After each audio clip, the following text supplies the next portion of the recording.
அமெரிக்காவிடம் பிரதமர் மோடி சரணடைந்து விட்டார். மக்களவையில் பேசிய எதிர்க்கட்சித் தலைவர் ராகுல் காந்தி கடும் தாக்கு.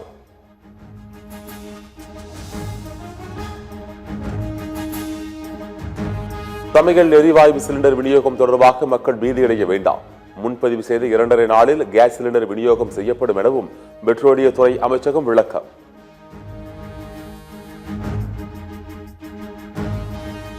திமுக கூட்டணிகள் அதிமுகவுக்கு 4 தொகுதிகள் ஒதுக்கீடு. முதலமைச்சர் முன்னிலையில் ஒப்பந்தம் கையெழுத்தானது. 3 தொகுதிகளில் உதயசூரியன் சின்னத்தில் மதிமுக போட்டி. 1 தொகுதிகள் மதிமுகவுக்கு ஒதுக்கப்படும் சின்னத்தில் போட்டியிட முடிவு. மறுமலர்ச்சி திராவிட முன்னேற்ற கழகத்திற்கு 4 இடங்கள் 4 சட்டமன்ற தொகுதிகள் ஒதுக்கப்படும் என்றும் 3 தொகுதிகளில் உதயசூரியன் சின்னத்தில் போட்டியிடுவதென்றும் 1 தொகுதியில் மறுமலர்ச்சி திராவிட முன்னேற்ற கழகத்திற்கு ஒதுக்கப்படுகிற தனி சின்னத்தில் போட்டியிடுவதென்றும் உடன்பாடு ஏற்பட்டிருக்கிறது. ஈரானுடனான போரை கண்டித்து இஸ்ரேல் நாட்டுக்கான தூதரை திரும்ப பெற்றது ஸ்பெயின் அரசு. வெளியுறவு அமைச்சகத்தின் பரிந்துரையை ஏற்று நடவடிக்கை.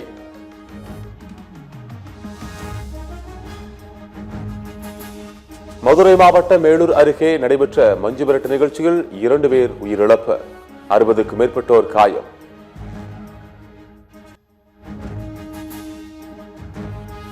கொள்ளையடிக்கும் திமுக அரசை விரட்டி அடிப்போம். திருச்சியில் நடைபெற்ற தேசிய ஜனநாயக கூட்டணி பொதுக்கூட்டத்தில் இபிஎஸ் உள்துறை.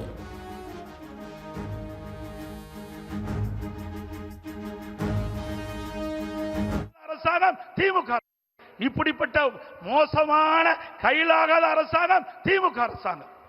அப்படிப்பட்ட அரசாங்கத்தை அகற்றுவதுதான் எங்களுடைய கூட்டணி நோக்கம் என்பதை நேரத்தில் தெரிவிக்க விரும்புகின்றேன்.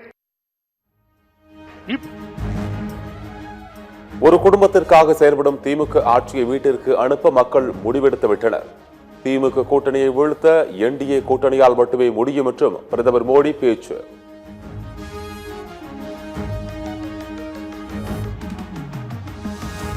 தமிழ்நாட்டின் பொறுப்பு ஆளுநராக ராஜேந்திர விஸ்வநாத் அல்ரேகர் நாளை பதவியேற்பு. உயர்நீதிமன்ற தலைமை நீதிபதி பதவி பிரமாணம் செய்து வைக்கிறார்.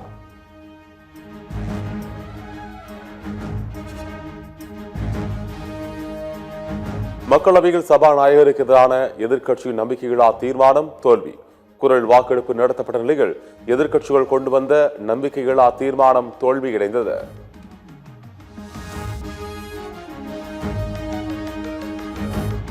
ஒரு ஜிபிக்கு ₹1.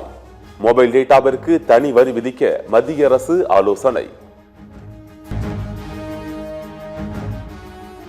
வாக்காளர் பட்டியலிலிருந்து தகுதியானவர்கள் பெயர் நீக்கப்பட மாட்டாது. தலைமை தேர்தல் ஆணையர் ஞானேஷ்குமார் திட்டவட்டம்.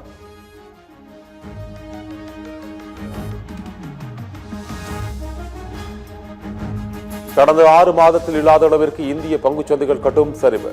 சென்செக்ஸ் 1342 புள்ளிகள் குறைந்து 76,863 புள்ளிகளுக்கு வீழ்ச்சி. நிப்டி சுமார் 394 புள்ளிகள் வரை குறைந்து 23,866 புள்ளிகளுக்கு சரிந்தது.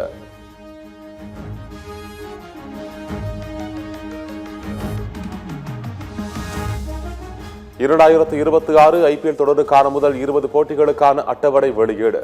மார்ச் 28ஆம் தேதி நடைபெறும் போட்டிகள் RCB, SRH அணிகள் மோதுகின்றன.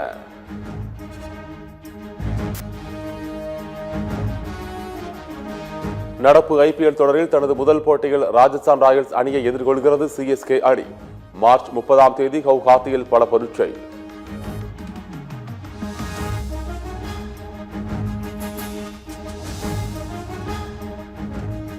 பாகிஸ்தானுக்கு எதிரான முதல் ஒருநாள் போட்டி. வங்கதேச அணி 8 விக்கெட்டுகள் வித்தியாசத்தில் அபார வெற்றி.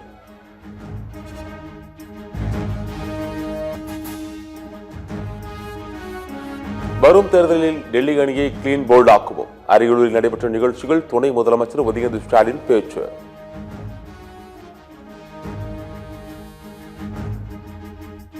எடப்பாடி பழனிசாமி, நயினார் நாகேந்திரன், அன்புமணி உள்ளிட்டோர் மீது ஊழல் குற்றச்சாட்டுகள் உள்ளன.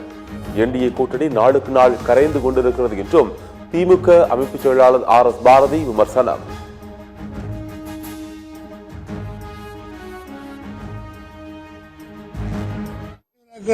நயினார் நாகேந்திரன் மிகப்பெரிய ஊழல் செய்து தேர்தல் ஊழல் செய்து மாட்டினவர். அதுக்கடுத்து பக்கத்தில் இருக்கிற எடப்பாடி மேலே இமாலய குற்றச்சாட்டுகள்லாம் இருக்குது. அதுக்கு பக்கத்தில் இருக்கிற அன்புமணி மேலே பயங்கரமான குற்றச்சாட்டுகள் இருக்குது. இவர்களை வச்சுக்கிட்டு ஊழல் பற்றி பேசுறதுக்கு மோடிக்கு எந்த முகம் இருக்குதுன்னு தெரியல. மக்கள், தமிழ்நாட்டு மக்கள் ஏமாளிகள்.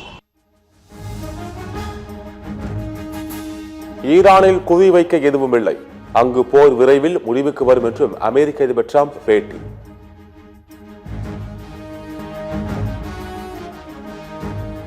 சிஎஸ்கேவின் ஃபீல்டிங் பயிற்சியாளராக சுரேஷ் ரெய்னா நியமிக்கப்பட்டுள்ளார் என பரவும் தகவலில் உண்மையில்லை. சிஎஸ்கே அணியின் சிஇஓ காசி விஸ்வநாதன் விளக்கம்.